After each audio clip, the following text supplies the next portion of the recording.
Assalamu alaikum wa rahmatullahi ta'ala wa barakatu. Barkanmu da wannan lokaci, fatan kowa ya tashi lafiya. So idan ba ku manta ba, akwai wani platform da muka yi bidiyo a kansa, ko in ce wani website mai suna app.massvoiz, wanda ake yin amsa tambayoyi sannan su rinka biyan mutane. So har na ce muku idan kuɗina ya kai na withdraw zan dawo ne muku bidiyo na withdraw. So insha Allah a yau za mu shiga mu ƙara yin wato questions guda ɗaya sai mu withdraw, sai ku ga yanda abubuwan suke. So gashi nan zan sa email ɗina da password sai na shiga ciki sai ku ga yadda yake. Yawwa gashi nan na shigo cikin dashboard ɗina na wannan app.massvoiz ɗin nan, wanda kun ga total sabe ɗina da na yi sabe guda 19, sannan kuma ga total earning ɗina from sabe ina da 3.74, sai kuma total referrals ina da mutum 12, wanda total earning ɗina na referral shine 0.27. So duk dai gashi nan za ku ga yanzu balance ɗina na 5.01 kenan, wanda idan ya kai $5 shine ake iya withdraw. So kun ga total earning ɗina ina da 4.01, sai kuma total withdraw ɗina ban yi withdraw ba.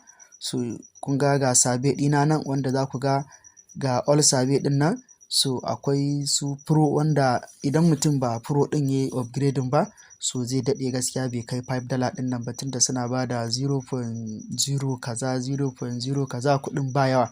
So amma in kai upgrading kuɗin suna da ɗan yawa, za ka samu kai wannan. So kun ga na yi upgrading ne, shi isa har zan samu kuɗina ya kai haka. So yanzu bari na ɗau sabe guda ɗaya a nan. So bari na ɗau wannan da aka rubuta exploring consumer protection ɗin nan, ko kuma so duk ma na consumer dai ya fi yawa. So bari mu ɗau ɗaya a cikin wannan, gashi nan na taɓa start. So dama a wancan bidiyon na nuna muku yadda ake sabe ɗin. So gashi nan what is sustainable fashion. So kawai sai mutum ya zaɓi wato a cikin waɗannan tambayoyin da aka yi, gashi nan clothing made from recycled materials, clothing made from organic material, clothing made from without the use of the harmful chemicals and all of the above. So a cikin waɗannan sai ka zaɓa wanne ne amsa da aka ce ma what is sustainable fashion. So kawai za ka iya zaɓar wanda kaka ga shine amsa, kawai sai ka sa continue. Sai kuma aka ƙara cewa why is the sustainable fashion important. So shi ma gashi nan sai ka zaɓa reduce in wane ne da wane ne. So kun ga tambayoyin guda 30 ne. So in na ce za mu hau wannan guda 30 ɗin a bidiyon, so bidiyon zai tsayi sosai. So bari na tsaya, in na je ta ƙarshe sai mu ci gaba. So gashi nan kun ga mun zo wato tambaya ta ƙarshe, wacce ita ce ta 30.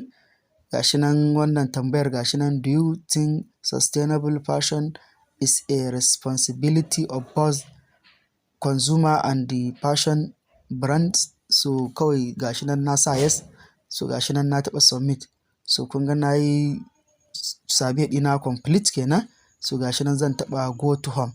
So gashi nan na dawo home. So kun ga yanzu balance ɗina bai yi updating ba tukunna, bari na yi refreshing.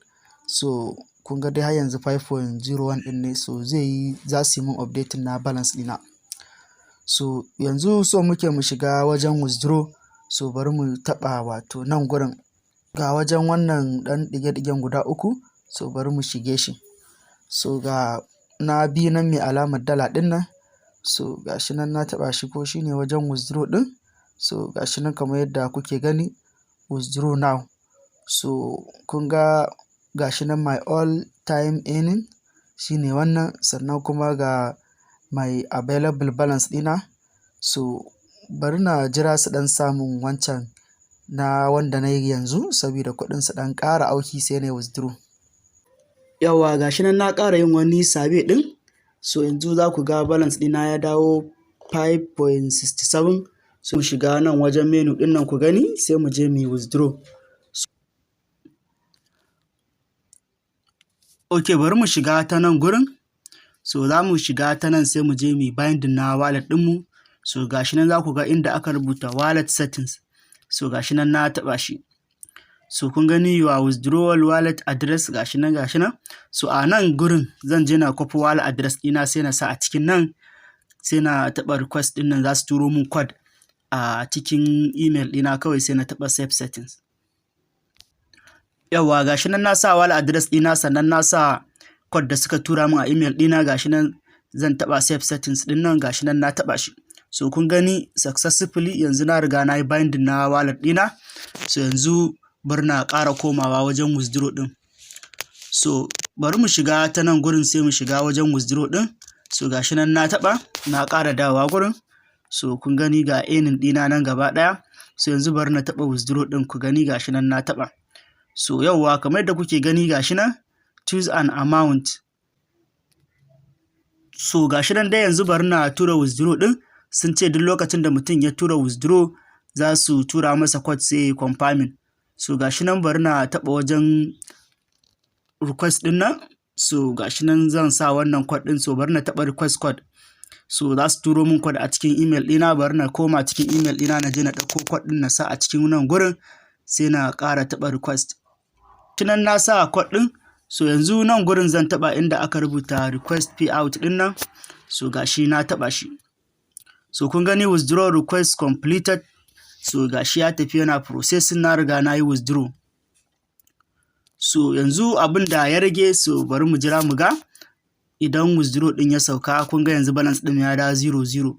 So bari mu jira wannan balance ɗin da muka yi withdraw ya sauka, sai mu ga evidence na withdraw ɗin. So gashi nan mun jira wajen minti 15. So shine muka ƙara dawowa saboda na ga message ya shigo. So bari mu shiga wajen message ɗin nan mu duba mu gani. Yawwa alhamdulillah, to kun gani your deposit of 5.6133 USDT is now available. So kun ganta nan, wannan ita ce USDT da muka yi withdraw daga cikin wannan application ɗin, ko in ce wannan website ɗin na app.massvoiz ɗin nan, wanda sabe ne kawai za ka yi. So kun ganta nan ita ce ne withdraw yanzu. So gashi nan da nan gurin za ku ga gashi nan kun gani. So gashi nan wannan amount ɗin shi ne withdraw yanzu, gashi nan ya shiga cikin Banance ɗina. So dama a wancan bidiyon mun yi bidiyo yanda ake registration da yanda mutum zai shiga ya saita profile ɗinsa, sannan mutum ya zo ya fara wannan sabe ɗin.